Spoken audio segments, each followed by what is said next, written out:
Hello friends, welcome to Telugu law students. TS law సెట్కి సంబంధించిన key paper అనేది release చేయడం జరిగింది. ఈ లింక్ నేను డిస్క్రిప్షన్లో ఇస్తాను. క్లిక్ చేస్తే ఈ వెబ్సైట్ ఓపెన్ అవుతుంది. ఎలా చూసుకోవాలనేది చెప్తాను. ఇక్కడ మనకు 3 ఆప్షన్స్ కనిపిస్తున్నాయి: రెస్పాన్స్ షీట్స్, క్వశ్చన్ పేపర్స్, అలాగే కీ అబ్జెక్షన్స్ అని చెప్పి. కీ పేపర్ చూడాలంటే మీరు రెస్పాన్స్ షీట్స్లోకి అయితే వెళ్ళాల్సి ఉంటుంది. మీద క్లిక్ చేద్దాము. ఇక్కడ registration number, hall ticket number మీవి ఇచ్చినట్లయితే ఇక్కడ గెట్ రెస్పాన్స్ షీట్ అని మీరు క్లిక్ చేసినట్లయితే మీ క్వశ్చన్ పేపర్ ఏదైతే ఎగ్జామ్లో రాశారో ఆ క్వశ్చన్ పేపరు, అలాగే మీరు చూస్ చేసుకున్న ఆప్షను, అలాగే కరెక్ట్ ఆన్సర్ కూడా మీకు తెలియడం జరుగుతుంది. ఈ 120 మార్క్స్కి ఎన్ని మార్క్స్ వచ్చాయనేది మీరు కౌంట్ చేసుకోండి. కౌంట్ చేసి కింద కామెంట్ సెక్షన్లో తెలియచేయండి నాకు. అలాగే ఒకసారి పేపర్ ఎలా వస్తుందని మనము గెట్ రెస్పాన్స్ షీట్ అని కొడితే ఈ విధంగా రావడం జరుగుతుంది. ఇక్కడ పైన మీ డీటెయిల్స్ ఉంటాయి. అలాగే 5 ఇయర్సా 3 ఇయర్స్ అనేది కూడా అక్కడ ఉంటుంది. అలాగే మీరు రాసిన క్వశ్చన్ పేపర్ ఇక్కడ కనిపిస్తూ ఉంటుంది.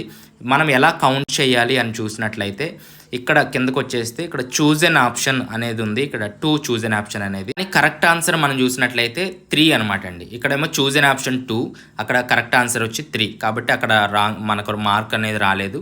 తర్వాత కిందకు వచ్చేసినట్లయితే చూజ్ ఎన్ ఆప్షన్ 3, కానీ కరెక్ట్ ఆన్సర్ ఏంటి అంటే 2 అనమాట, ఆప్షన్ 2, కాబట్టి ఇక్కడ మనకు మార్క్ రాలేదు.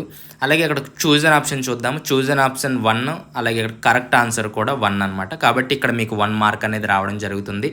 ఈ విధంగా 120 క్వశ్చన్స్కి ఎన్ని మార్క్స్ మీరు కరెక్ట్ చేశారనేది ఒకసారి కౌంట్ చేసి కింద నాకు తెలియచేయండి కామెంట్లో.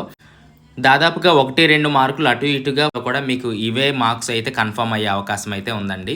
తర్వాత మనం బ్యాక్ వచ్చేసినట్లయితే ఇక్కడ కీ అబ్జెక్షన్స్ ఫామ్ అనేది కూడా ఉంది. ఇది 7వ తారీఖు వరకు మనం తెలియచేయచ్చు. అంటే వారు ఏదైనా క్వశ్చన్స్ మిస్టేక్ ఇచ్చినా సరే, మీరు కరెక్ట్ ఆన్సర్ పెట్టినా, వాళ్ళు రాంగ్ ఇచ్చినా సరే, ఇలా మనం కీ అబ్జెక్షన్ అనేది తెలియచేయచ్చు. అది ఎలా తెలియచేయాలనేది నేను రేపు చెప్తాను. ప్రస్తుతానికి నేను ఊర్లో లేను, కొంచెం జర్నీలో ఉన్నాను.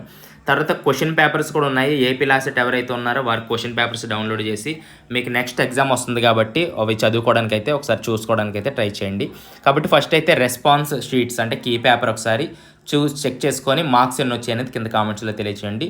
ఏమైనా డౌట్స్ ఉంటే కింద కామెంట్స్లో తెలియచేయండి. రిప్లై అవ్వడానికి ట్రై చేస్తాను. రేపు ఫుల్గా వీడియో అయితే చేయడానికి ట్రై చేస్తాను. Thanks for watching.